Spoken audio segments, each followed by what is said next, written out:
जय हिंद दोस्तों, मैं राजा कुमार। क्या आप लोगों ने मैट्रिक पास आउट कर लिए हैं और एक बढ़िया खासा रोजगार की तलाश में है तो ये वीडियो आपके लिए है।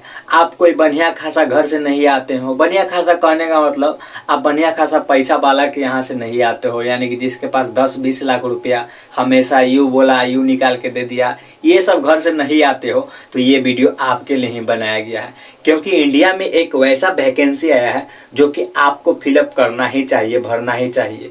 क्योंकि ऐसे ऐसे जो मिडिल फैमिली से आते हैं उनके लिए ये बहुत ही यूज़फुल होता है। तो देखिए, ये हमारा है इंडियन नेवी अग्निवीर में। इंडियन नेवी अग्निवीर में आपका वैकेंसी अभी इंडिया में आया हुआ है। तो आप लोग ये फॉर्म भर लीजिए और इसके बारे में कुछ जानकारियाँ है जो कि प्राप्त कर लीजिए, और यही जानकारियाँ से आप लोग जो है जो बढ़िया से समझ लीजिएगा और समझ के आप लोग फॉर्म फिलअप करिएगा। इसमें बढ़िया खासा रोजगार के अवसर मिलता है। तो देखिए, ये वैकेंसी जो है जो दो नाम से आया है, दो तरह की वैकेंसी है। एगो SSR वैकेंसी है और एगो MR वैकेंसी है। ये वैकेंसी ऑल इंडिया में होने वाली है। और इसका डेट की बात की जाए, यानी कि ये जो है जो कब से फॉर्म फिलअप होगा, तो इसका ऑनलाइन डेट जो है जो 14 मार्च 2026 से फॉर्म भराना स्टार्ट हो जाएगा। यानी कि आप लोग 14 मार्च से इसको फॉर्म भर सकते हैं। यही आप लोग इसका लास्ट डेट के बात करिएगा तो लास्ट डेट आपका 6 अप्रैल होना है, जो कि 6 अप्रैल को इसका लास्ट डेट हो जाएगा। इसके बाद आप लोग फॉर्म नहीं भर पाओगे। अब यहीं पे पेमेंट के बात किया जाए तो पेमेंट भी 6 अप्रैल तक के है, यानी कि 6 अप्रैल से आप एक्स्ट्रा चाहते हो तो पेमेंट नहीं कर पाओगे।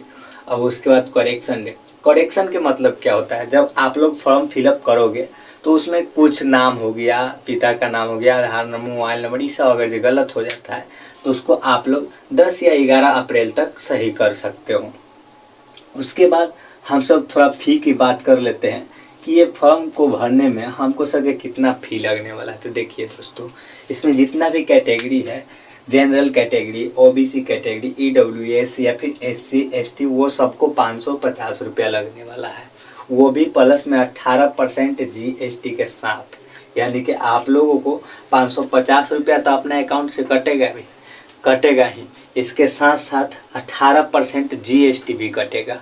तो आप लोग ये पैसा काफ़ी ज़्यादा हो जाता है, लेकिन कुछ ज़्यादा मत मान के चलिए, क्योंकि इतना कोई खास पैसा नहीं है, बहुत बड़ा वैकेंसी है। उसके बाद अगर एज की इसकी बात की जाए कि कितना एज में ये दोनों वैकेंसी के फॉर्म भर सकते हैं, तो देखिए इसमें 2 बैच चलता है। एक बैच है 1-2027 और एक बैच है 2-2027। ये दोनों बैच के लिए इतना बॉन्ड बिटवीन होना चाहिए, यानी कि ये जो डेट लिखा हुआ है बैच 1 के लिए, बैच 1 2027 जो लिखा हुआ है, इसमें आपका जन्म जो है जो 1 दिसंबर 2004 से लेकर 31 मई 2009 के बीच में होना चाहिए, तब जाके आप लोग ये फॉर्म को भर पाइएगा, नहीं तो ये फॉर्म को नहीं भर पाइएगा। उसके बीच आप लोग बैच 2 में आइएगा तो इसमें बॉन्ड होना चाहिए, आपको बॉन्ड बिटवीन होना चाहिए 1 मई 2005 से लेकर 31 अक्टूबर 2009 के बीच में। अगर ये डेट के बीच में आप लोग जन्म लिए होंगे तो ये फॉर्म को भर सकते हैं। आप लोग बैच कोई ये इसमें अगर जो आप लोग आते होंगे तो बैच 1 वाला फॉर्म भरिएगा, और इसमें आते होंगे तो बैच 2 वाला फॉर्म भरिएगा।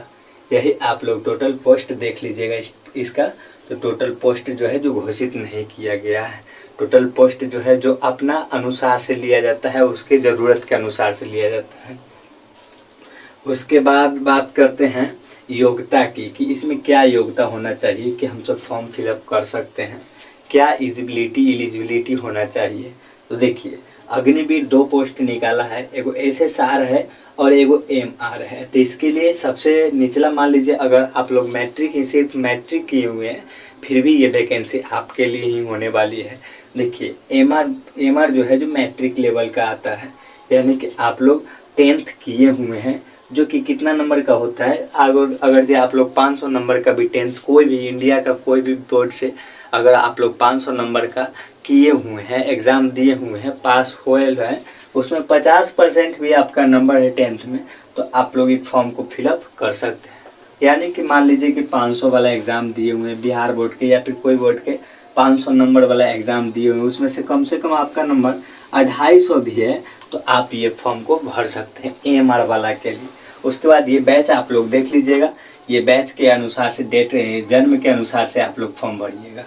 उसके बाद एसएसआर थोड़ा हाई लेवल का हो जाता है। एसएसआर जो होता है एमआर से थोड़ा सा नहीं हाई लेवल का हो जाता है, इंटर लेवल का हो जाता है। लेकिन इसमें भी आपको मैथ और फिजिक्स कंपलसरी है, यानी कि मैथ और फिजिक्स जो है जो आपको एकदम निश्चित होना चाहिए। अगर आप लोग 12th किए हुए हैं, तो अगर एसएसआर में फॉर्म फिलअप करना चाहते हैं तो आपको मैथ और फिजिक्स निश्चित रूप से होना चाहिए। इसके अलावा ये जो सब्जेक्ट है केमिस्ट्री, बायोलॉजी, कंप्यूटर, ये सब में से कोई एक पूछा जाएगा, वैकेंसी के अनुसार से पूछा जाएगा। ये सब में भी 50% आपको नंबर होना चाहिए, तब जाकर आप वैकेंसी भर पाओगे। वही आप लोग अब चयन प्रक्रिया के बात करिएगा तो इसमें स्टेज बाय स्टेज होता है। सबसे पहला आपका कंप्यूटर बेस्ड एग्ज़ाम होगा, यानी कि कंप्यूटर पर एग्ज़ाम होगा।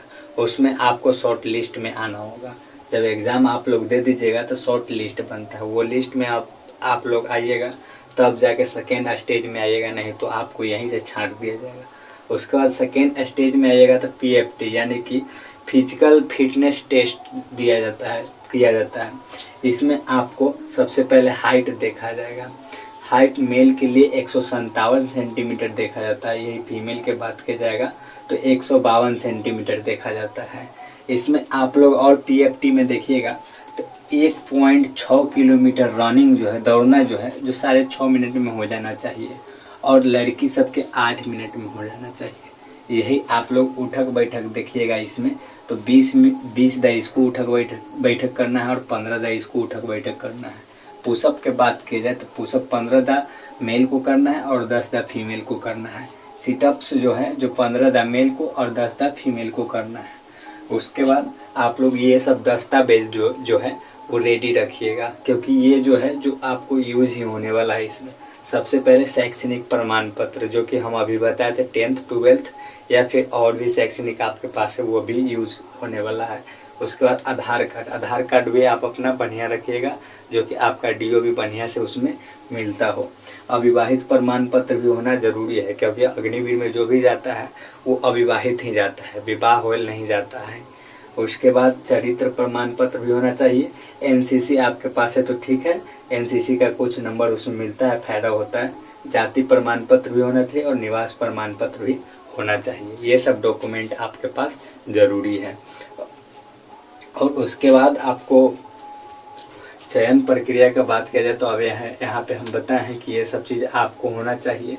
सबसे पहले कंप्यूटर बेस्ड एग्ज़ाम होगा, शॉर्ट लिस्ट होगा, पीएफटी होगा, फिर इसमें लिखित, जब ये वाला पास आप लोग कर देगा तो इसमें लिखित एग्ज़ाम भी होता है, और यही दोनों के आधार पर आपका मेरिट बनता है। Last merit, final medical test होता है, उसके बाद फाइनल मेरिट बनता है, और इसी के आधार पर जो होता है आपका सिलेक्शन होता है।